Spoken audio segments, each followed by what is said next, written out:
Welcome, everybody. A good Erev Shabbos. My name is Rabbi Tenenbaum, and I'm speaking here from the well of Chana, the mother of Shmuel Hanavi. I hope you could see this. Okay, this is the well. And Shmuel Hanavi himself is buried right above us. And I'm sad that I have to make this message.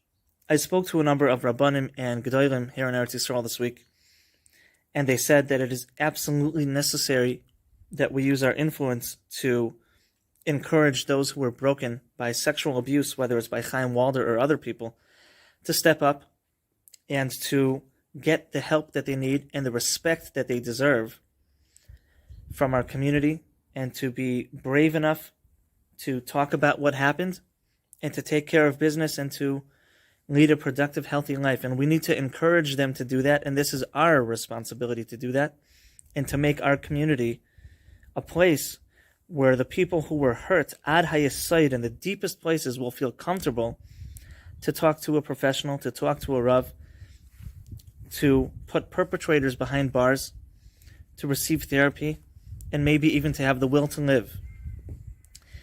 And, Chana was a broken woman.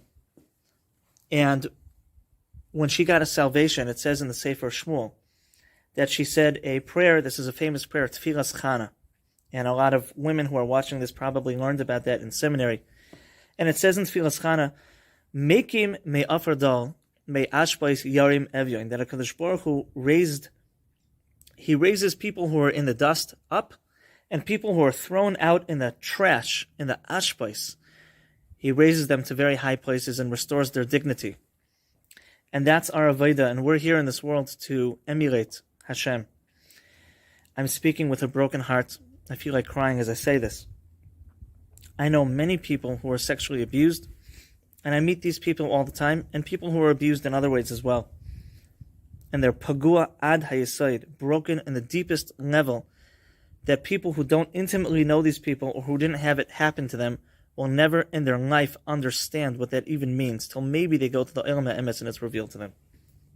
And it says in the Gemara that Rabbi Yosef, the son of Rabbi Yeshua, once went to Shamayim, and then he came back down. And Rabbi Yeshua, his father, said, "Nu, son, what did you see in Shamayim? You were in a very special place and probably privy to inside information. What did you see there?"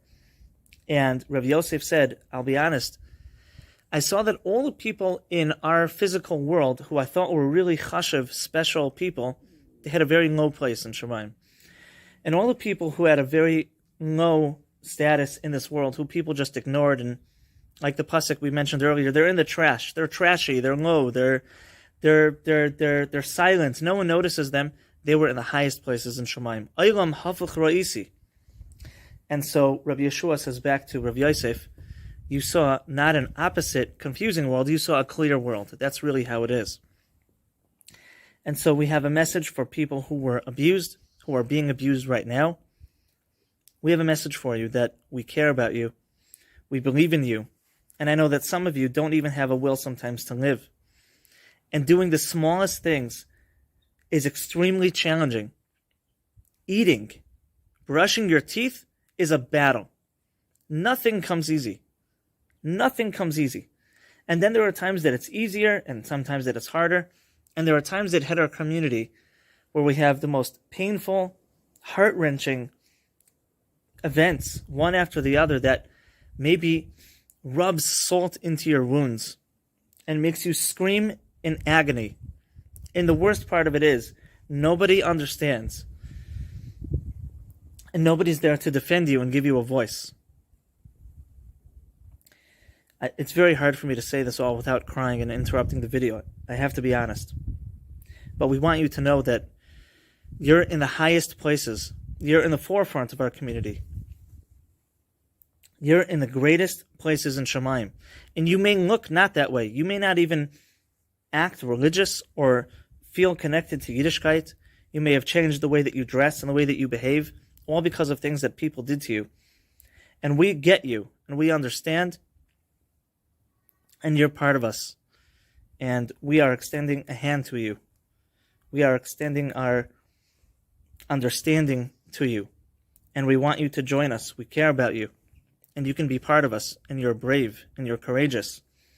And what has to get done needs to get done for your sake and for other people's sake. And so we need you to be brave and to be strong and to feel comfortable and supported that we're going to listen to you. There are people in our community that care about you. They care about what you have to say. And if you need therapy, get therapy. And if you need tools to learn how to live with more quality of life and to put life back together from the chaos that was caused by bad people who did things to you, there are great tools. And there are organizations. And there are Rabbanim. And there are survivors. And there's a whole group of people that will reach their hand out to you and take your hand. And you're not alone.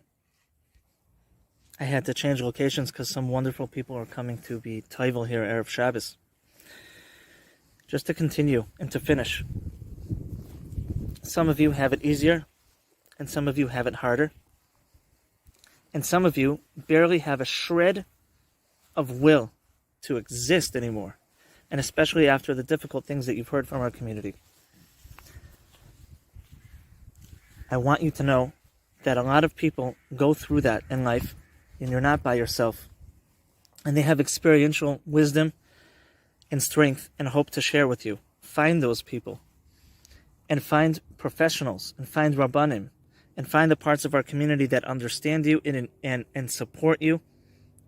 I remember one of the hardest times in my life that there was a quote that for some reason, of all the things that I learned and all the things I ever heard, this gave me a lot of encouragement, and it doesn't have to mean that it will for you. But somebody once quoted, it's not about how hard you can hit, but about how hard you can get hit but keep moving forward. And it's like life is in the ring with you in a boxing match, and you've been beaten over and over and over and over, and not believed and not listened and swept aside and thrown into the trash. Thrown into the trash and shamed for it too. And we're here to emulate a Kadosh Baruch Hu. Me'ashpleis yarim evyoin. We get you. We understand you. We care about you. There are resources for you. And if you want to win the fight, it's not about how hard you can hit, but about how hard you can get hit, but keep moving forward. Be resilient. Be strong. And why should you? You've been through so much. But know that life is a gift. And life is precious. And it's not ours to take. It's the biggest mitzvah for some people in this world just to stay alive. And I hope this video reaches them.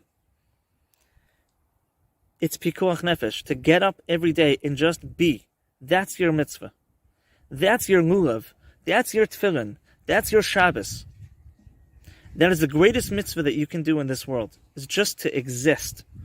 And we're holding your hand, and we think you're very brave at the forefront of our community. We wish you a lot of success, and we're going to pray for you in our hearts. Batzlacha.